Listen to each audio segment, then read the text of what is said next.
Parlons à présent de l'ouverture ce matin de la deuxième session de la commission militaire mixte entre le Gabon et la France, une session qui vise à renforcer le partenariat entre les deux pays. Alpha Ndomi Moussavo, Justin Diana pour le point. Consolider les acquis de la première session, mais surtout poursuivre les efforts en matière de professionnalisation des forces armées, c'est l'objectif visé par cette deuxième rencontre de la commission militaire mixte entre la République gabonaise et la République française. Une rencontre stratégique placée sous le signe du renforcement du partenariat entre les deux pays. Nous sommes aujourd'hui appelés non seulement à dresser un bilan lucide et rigoureux des initiatives engagées, mais également à revisiter de manière concertée nos besoins opérationnels et capacitaires. Cette réflexion doit s'inscrire dans le cadre de l'évolution du contexte sécuritaire régional ainsi que de la reconfiguration stratégique de la présence militaire française en Afrique et plus particulièrement au Gabon.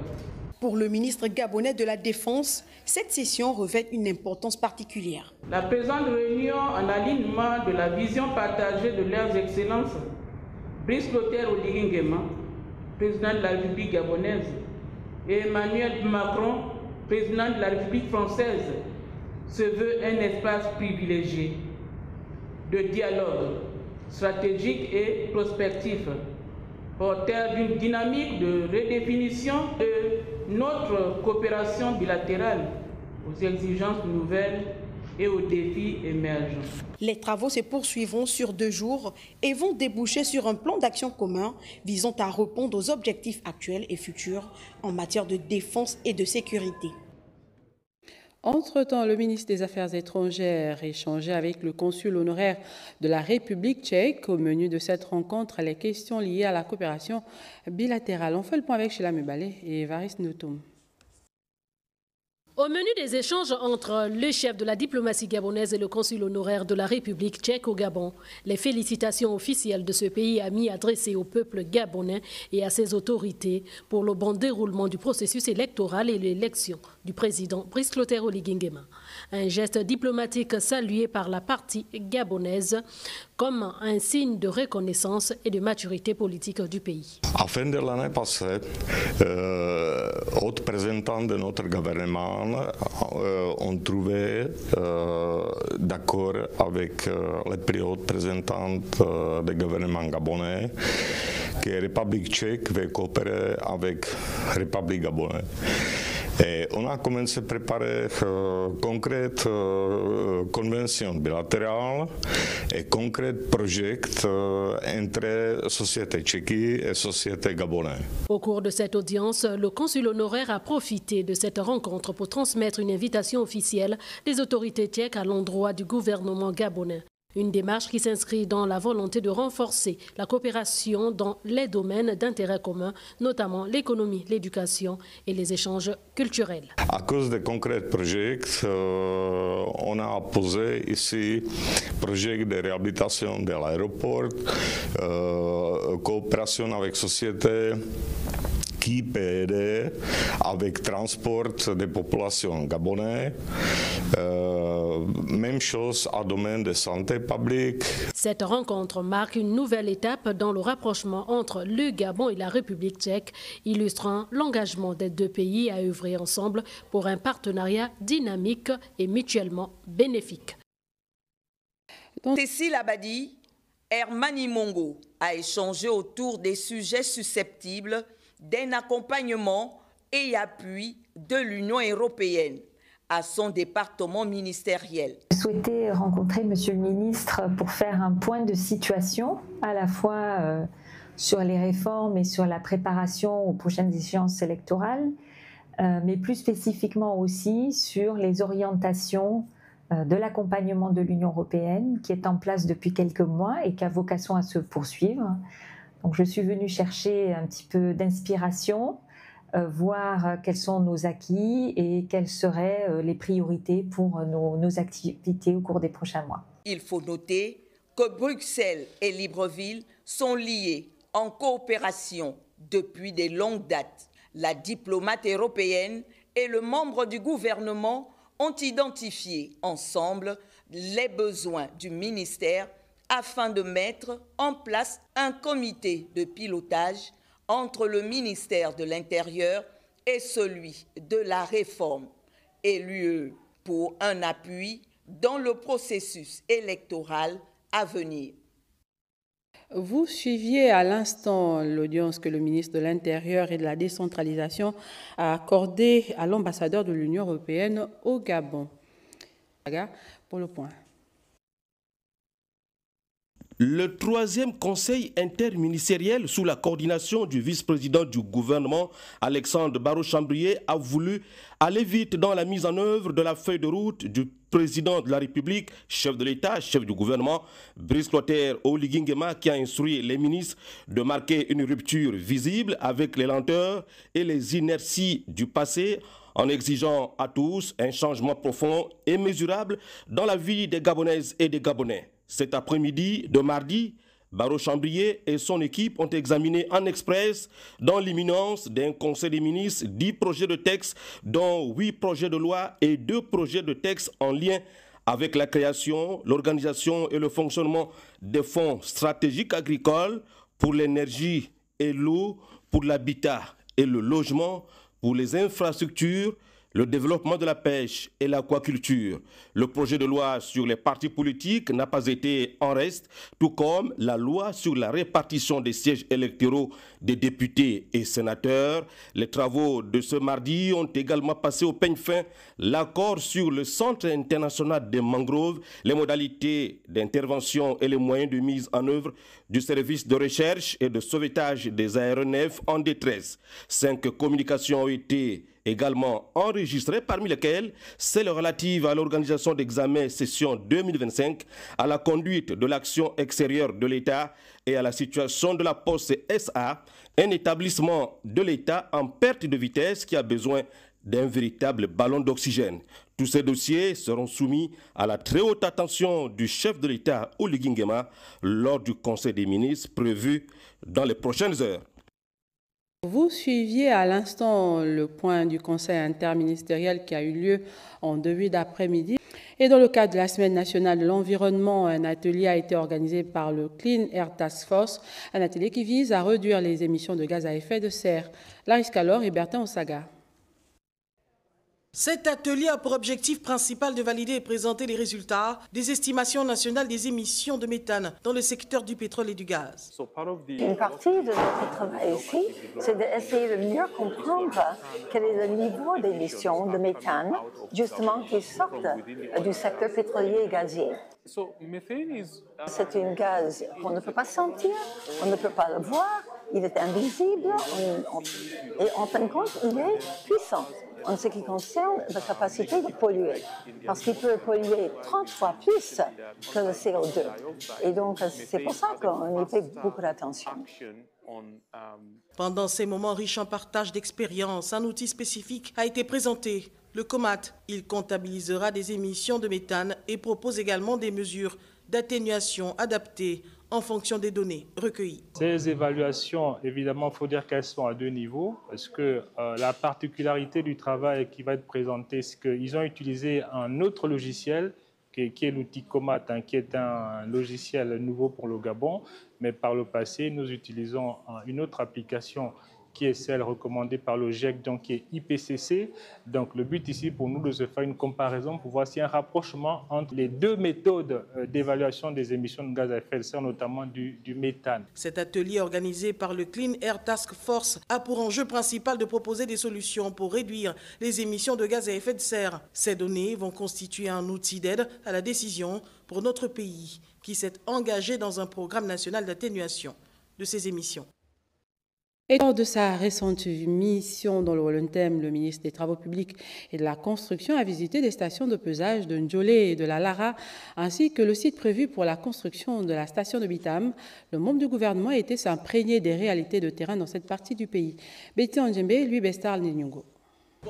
Ici, à la station de pesage de Ndjolé, le ministre des Travaux publics et de la Construction assiste au passage d'un camion sur le pont bascule. Il s'imprègne du fonctionnement de cet outil moderne qui permet d'identifier le poids d'un véhicule pour un paiement automatique. 44 340 kg. J'affiche le poids. Il est clair que tous les rapports qui sortent d'ici, nous devions avoir les mêmes en temps réel, en fin de journée. C'est une coupure de fin de journée qu'on arrêtera. Le tonnage se facture en fonction du type de camion, mais en cas de débordement, les conducteurs sont soumis au paiement d'une amende. Pour les véhicules à 3 essieux, on a un tonnage réglementaire. Pour les véhicules à 5 essieux également, donc tout dépend du type de véhicule. On se réfère à l'article 73 du Code SEMA qui dit qu'en cas de surcharge, pour une surcharge inférieure à 5 tonnes, la tonne est fixée à 25 000 francs. Pour une surcharge comprise entre 5 tonnes et 10 tonnes, la tonne elle est taxée à 50 000 francs. Au-delà de 10 tonnes, la tonne est taxée à 75 000 francs. À La Lara, la station n'est pas encore opérationnelle. Quelques petits ajustements et elle sera mise en service très prochainement.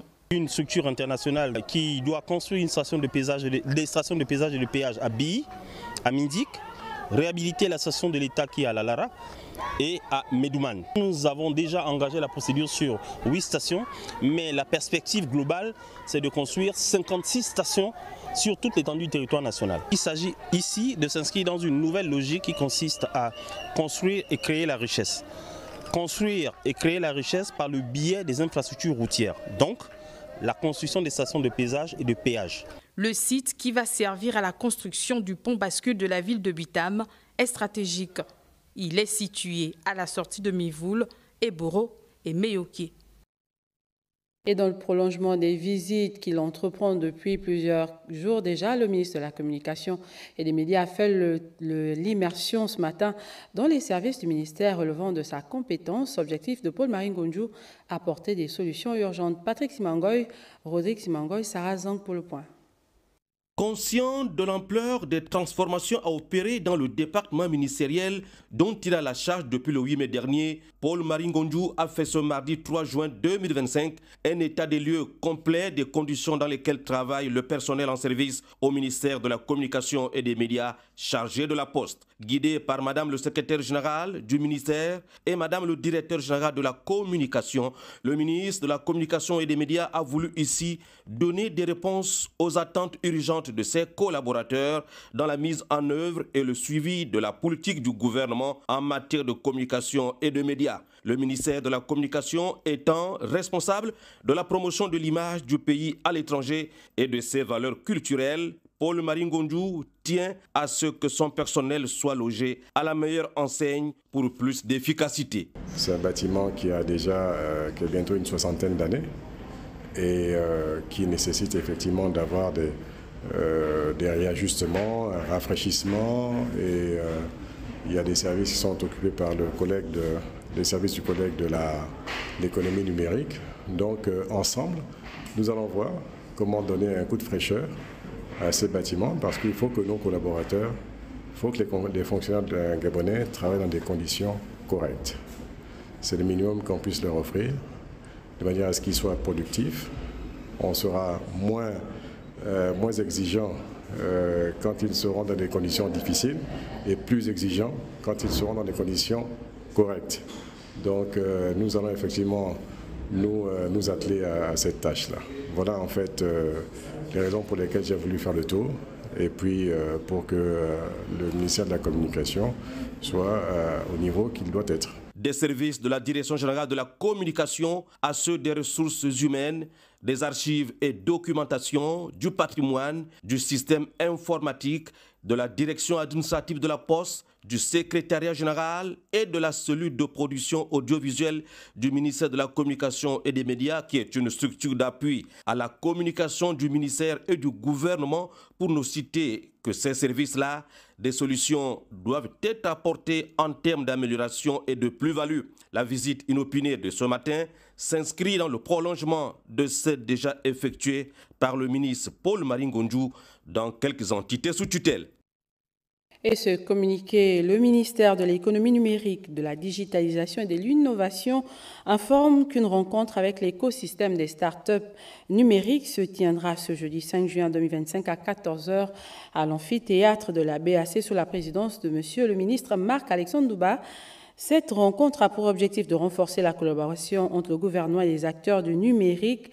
Et bien sûr, tous les acteurs du secteur sont invités à participer à cet échange structurant pour bâtir une économie plus moderne, inclusive et compétitive. Et ce communiqué tient lieu d'invitation.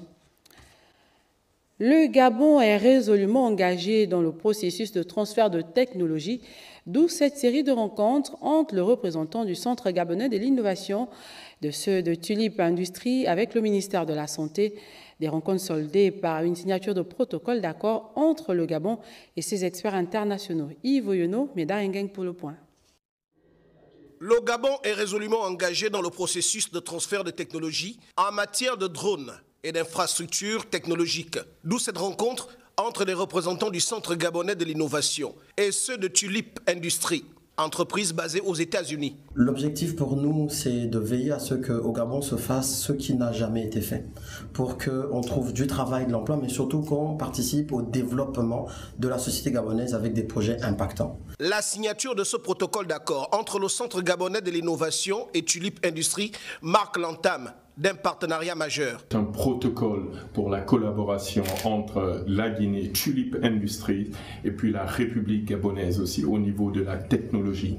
Entreprise de la diaspora africaine basée à Atlanta aux États-Unis, Tulip se projette aussi dans le domaine de la santé. Parce que tous les gouvernements ne peuvent pas construire des dizaines, des centaines d'hôpitaux directement. Alors cette mallette, elle est là pour remplacer ce qui n'existe pas et surtout aider ces populations. Et ensuite, Tulip Industries souhaiterait aussi former les jeunes Gabonais sortant d'université à la technologie que nous apportons ici au niveau de la santé digitale, au niveau de l'agriculture digitale, mais plus particulièrement la santé. Un tête-à-tête fructueux, utile et prometteur. Cette rencontre aura permis au ministre de la Santé d'être situé aussi sur les propositions et projections de cette entreprise américaine. Et de son côté, le ministre d'Accès universel à l'eau et à l'énergie a procédé ce matin à l'installation de l'administrateur directeur général et du président du conseil d'administration de la Société d'énergie et d'eau du Gabon, Larding Mamba, Richard Mobiwa. Steve Sorel Lenyongo, propulsé au poste d'administrateur directeur général, et Léon Méviane, président du conseil d'administration de la Société d'énergie et d'eau du Gabon. Deux personnalités aux expertises différentes, choisies pour réanimer l'entreprise. Les hommes se relaient sur le fauteuil de commandement, mais le service offert aux abonnés se dégrade au fil des jours. Que peut-on attendre de cette nouvelle équipe? Combien de dirigeants on a changé là? Ça n'a rien changé. On prend les bons, on recommence. Ça recommence. On prend les mauvais, c'est la même chose. Mais finalement, qui est bon, qui est mauvais? J'espère que c'est dans une bonne initiative, pourvu que les choses s'améliorent et que les usagers trouvent leur compte. On espère qu'il n'y ait plus de coupures, qu'il n'y ait plus de problèmes avec la SCG, que ce soit en électricité ou en eau. C'est un véritable désamour entre la Société d'énergie et d'eau du Gabon et sa clientèle.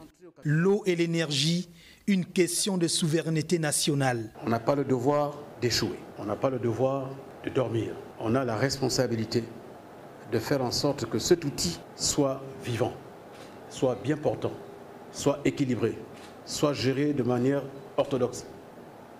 Et vous avez cette extrême lourde responsabilité. La destinée de la Société d'énergie et d'eau du Gabon est dorénavant entre les mains de ces deux hommes. Ils ont la responsabilité de mettre en exergue la feuille de route du gouvernement dans un délai de 6 mois. Si dans 6 mois, les mises en œuvre sont faites, nous continuerons. Si dans 6 mois, les mises en œuvre ne sont pas faites, nous nous séparerons. Aussi simple que ça. Le bateau SEEG va-t-il atteindre sa vitesse de croisière? La réponse dans 6 mois. Allons au palais Omar Bongo, où le président du Sénat et les sénateurs membres de la commission des affaires culturelles ont auditionné le ministre en charge du rayonnement culturel et des arts sur le projet de loi portant orientation des politiques culturelles en République gabonaise. Le point avec Javé Fabrice Odjuga et Franck Mexon Mongolo. Adopté lors du Conseil des ministres du 12 septembre 2024, le projet de loi portant orientation de la politique culturelle en République gabonaise est désormais au Sénat de la transition pour examen et adoption. Ce projet de loi a été défendu par le docteur Armand Longo épouse Moulengi, ministre du rayonnement culturel et des arts. En référence à ces dispositions, Le projet de loi portant orientation de la politique culturelle en République gabonaise fixe pour l'État le cadre légal et normatif de la politique culturelle dans les domaines de la sauvegarde et de la protection des acquis du patrimoine, de la promotion de la créativité, ainsi que dans celui de la démocratisation et de la décentralisation culturelle. Avec pour objectif la sauvegarde, la promotion et la valorisation de l'héritage culturel du Gabon, ce projet de loi pose les grands axes de la politique culturelle en République gabonaise. Elle vise donc à servir de support à la mise en œuvre de la politique culturelle ainsi définie, aux fins de permettre au ministère en charge de la culture d'élaborer et exécuter les plans d'action coordonnés pour le développement de la culture, mobiliser les moyens indispensables pour la préservation, la protection et la promotion de la culture nationale en conjuguant les efforts de tous les acteurs et partenaires au niveau national et international. Ce projet de loi qui établit les conditions propices à la reconnaissance et au respect des valeurs traditionnelles et modernes a captivé l'intérêt des vénérables sénateurs. Cette loi de politique culturelle verra-t-elle cette texte d'application pris et adopté par le gouvernement? Madame le ministre, quel est l'enjeu du rayonnement culturel pour le Gabon de la 5e République? Merci. Ce texte sera examiné au fond avant son éventuelle adoption en séance plénière. Et ce communiqué du ministre du Travail, du Plein Emploi et du Dialogue social qui porte à la connaissance des employeurs et des travailleurs ainsi que toute la communauté nationale que conformément aux dispositions du décret 0727 du 29 juin 1998 réglementant le régime des jours fériés en République gabonaise et modifié en son article 2 les journées du vendredi 6, du dimanche 8 et du lundi 9 juin 2025 marquant respectivement l'Aïd el-Kébir et la Pentecôte et lundi de Pentecôte sont déclarés fériés, chômés et payés sur toute l'étendue du territoire national et c'était un communiqué signé du ministre Patrick Barbera Isaac.